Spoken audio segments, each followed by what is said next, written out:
Mixing green is simple, right? Just combine yellow and blue and you'll get green.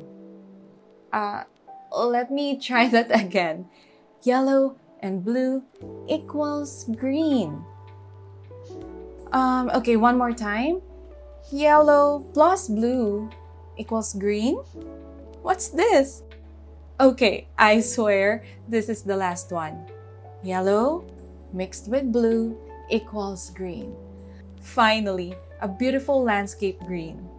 So what's happening here? The basic recipe of mixing greens is just combining yellow and blue, right?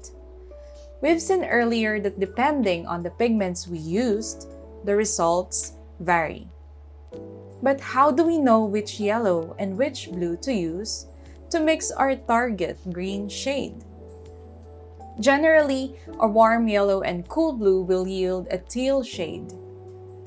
A cool yellow mixed with cool blue will result in a vibrant green, while a warm yellow plus warm blue will give us an olive shade. And a cool yellow and warm blue will yield a natural green. But this isn't always the case. There are some factors that we need to consider. First, the ratio of pigment and/or water.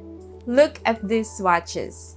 I mixed the same yellow and blue pigments, but varied how much water or pigment I used. There's also brand variations. Here's cerulean blue from 3 different brands, and if you look closely, you'll notice slight difference. And at the right is royal blue and Indian throne blue, named differently, but these brands basically use the same pigment. And lastly, the type of paper plays a crucial role. It might not be obvious to some, but if you use a paper that isn't meant for watercolors, you won't be able to see how vibrant that color is supposed to be. So, to have a deeper understanding of which yellow and blue work well for a certain shade of green, I spent quite some time to mix and match as many yellows and blues as I can to create this watercolor green recipes ebook so you wouldn't have to. Oh, and by the way, I'm giving a free copy of this ebook to anyone who completes this class. Just follow the steps in the next video.